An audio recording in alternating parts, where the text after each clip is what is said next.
欢迎来到新兴消息频道，请订阅频道，所以大家不要错过当天最热门的新闻。我们今天的时事通讯包括以下内容：独家专访赵丽颖，分享电影《乔妍》。虽然小乔是明星，但她身边人更会演。记者：乔妍在戏中职业是演员，您在现实生活中也是演员，这是一种什么样的体验？赵丽颖：第一次看到剧本的时候，导演非常有想法，一直希望我可以尝试这个角色，一切都正好合适。这个角色的背景设置比较有意思，不光是职业，更多的是家庭背景。他的身份给他造成一生的困扰和压力，让他一直处于不知道自己是谁的迷幻处境。生活中，他的经历其实也是性格的一种设定。记者：您觉得乔妍最大的痛苦来源于什么地方？赵丽颖：首先她是一个演员，但她身边的周遭环境很复杂，所有的人比她演得还要好，大家都在演戏，她可能感觉不到身边真的有人在乎她，关心她。记者：您怎么看待乔妍一步一步被逼疯的？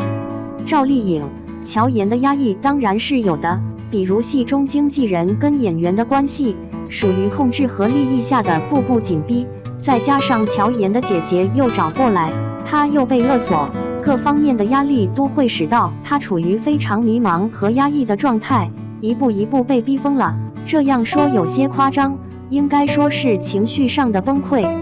记者：有没有和导演为乔妍进行一些表演上的细节设计？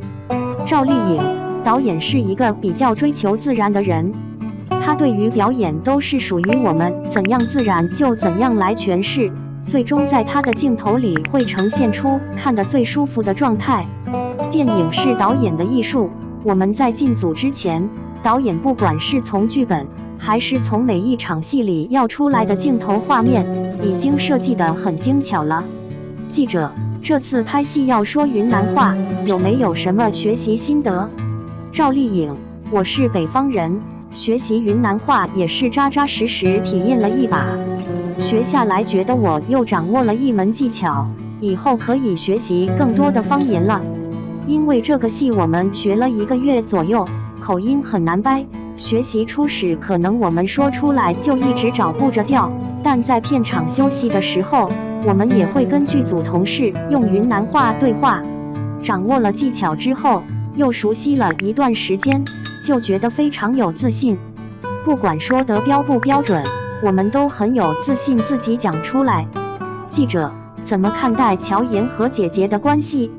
赵丽颖：妹妹在姐姐面前永远都是比较谨慎小心，压抑自己的状态，哪怕乔妍已经是大明星，2个人身份已经有很大的悬殊，依旧会有这种感觉。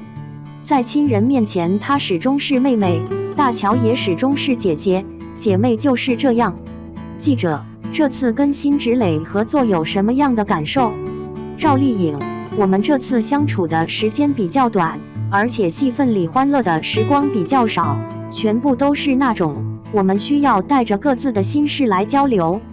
但我第一次见到辛芷蕾，她的装扮跟她戏里的形象很搭，跟以往的角色也很有反差。她那个反差让我觉得虽然穿得朴素了点，但是她气场依然存在。记者：电影中您和黄觉有一场重场戏，有没有什么感受可以分享？赵丽颖：那场戏我有挣扎，但跟黄觉老师配合的还是很默契的。小乔和经纪人之间也是一种比较复杂的情感，小乔有各方面的压力，生活是一直处于被经纪人监控、被控制的状态，没有自己认为的那种自由，也没有什么快乐可言，全程他没有朋友，也没有社交，是一个有一点点很孤独、压抑自己性格的人。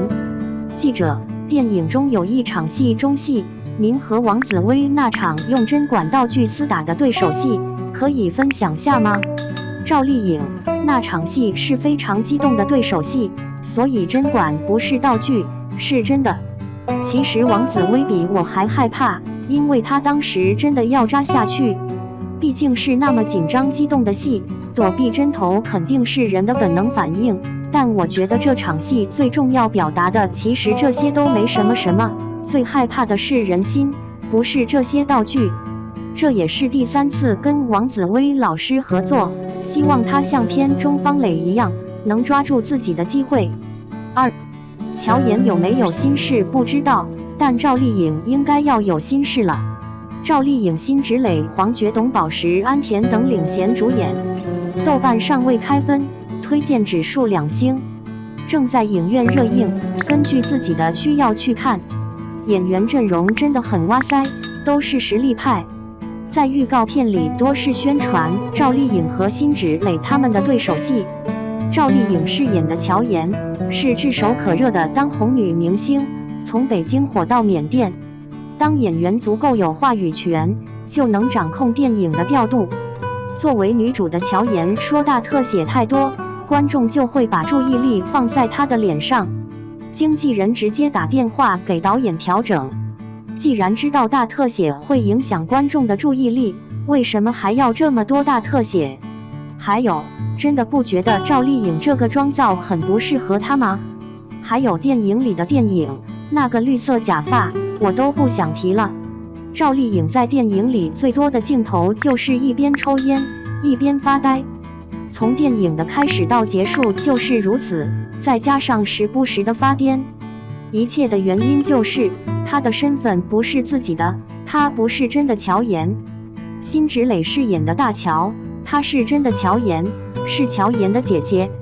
那个时候大概是因为计划生育，有编制的都不允许生2胎，但是他们又想要儿子，没想到在小诊所不仅生下的是女儿，妈妈也没了生命。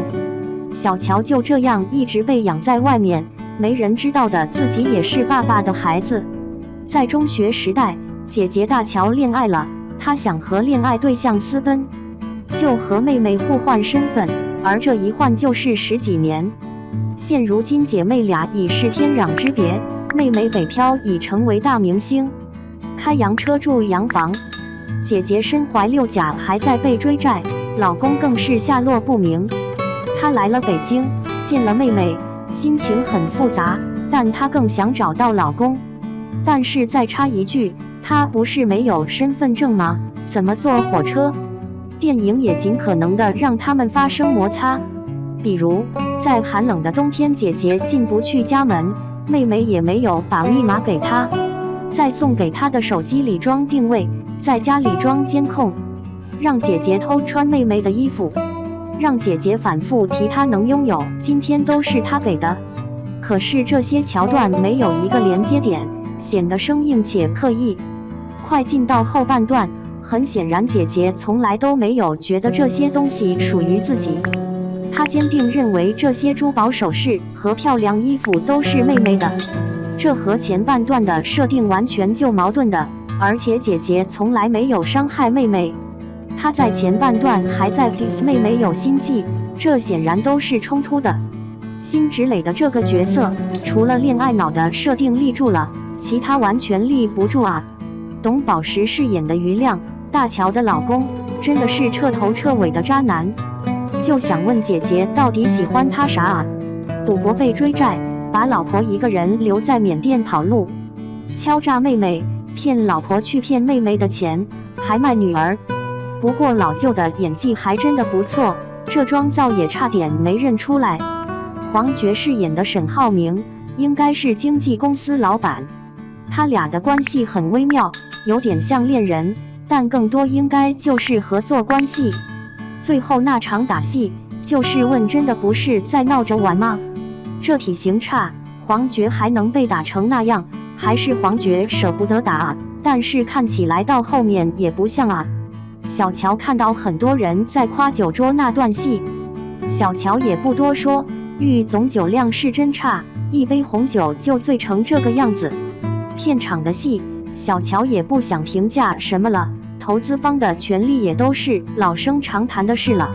戏中戏的设定，也就是想侧面说小乔的心事，不想说赵丽颖演技差，但却是眼睛里缺少了灵魂，呆呆的。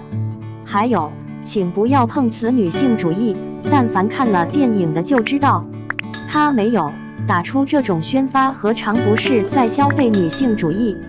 最后那个方言的设定，谁弄的？真的很尬。电影本身很简单，没有任何悬疑性，就是文艺片。很多重复的长镜头空镜，还有一些无厘头没必要的桥段，有一种少年不知愁滋味，为赋新词强说愁的感觉。咱也不知道导演是几个意思，谁家好人一个人在家喜欢半路相间，